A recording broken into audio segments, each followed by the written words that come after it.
DoorDash is not really independent contracting. Let's talk about it. But before we talk about it, what exactly is an independent contractor and what sets them aside from an actual employee? Let's talk about that first. So, your main difference between an employee and an independent contractor has to do with taxes.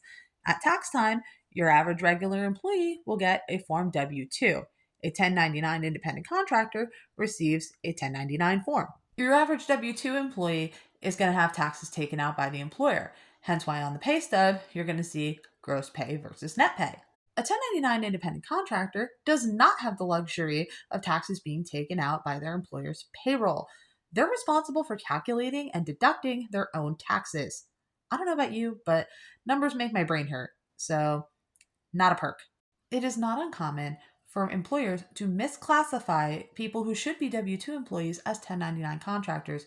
Usually, this is done to reduce labor costs, avoid payroll taxes, and circumvent legal obligations such as minimum wage and overtime pay. In order to combat this, many states, including mine, have adopted measures to test whether workers are W 2 employees or 1099 contractors. These standards are very strict, and we're going to talk about why DoorDash doesn't meet that sniff test. We will use my state's standards as an example. We have what's called the ABC test. If you don't meet all three prongs, you have to be classified as a W 2 employee. Prong A is that an individual must be free from any control or direction of their work performed, both under contract and in fact. Your rating system and reward tiers offered by DoorDash are the biggest example of why they do not meet this prong. While a DoorDasher technically reserves the right to refuse an order, for example, if it's not worth their pay, if they aren't going in that direction, for whatever reason, they have the right to refuse it. However, you are penalized if you reject an order. DoorDash has three reward tiers: silver, gold, and platinum. You can attain these tiers by raising your acceptance rate bit by bit. Other ratings do come into play, such as completion rate, but the main one is acceptance rate.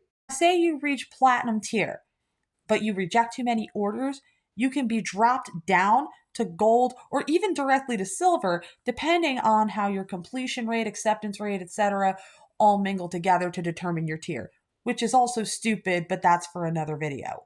One of the biggest perks of platinum tier is that you have priority access to Dash whenever you want. So that's true independence. And it can be taken away from you if you lose platinum status for exercising your so called right to refuse.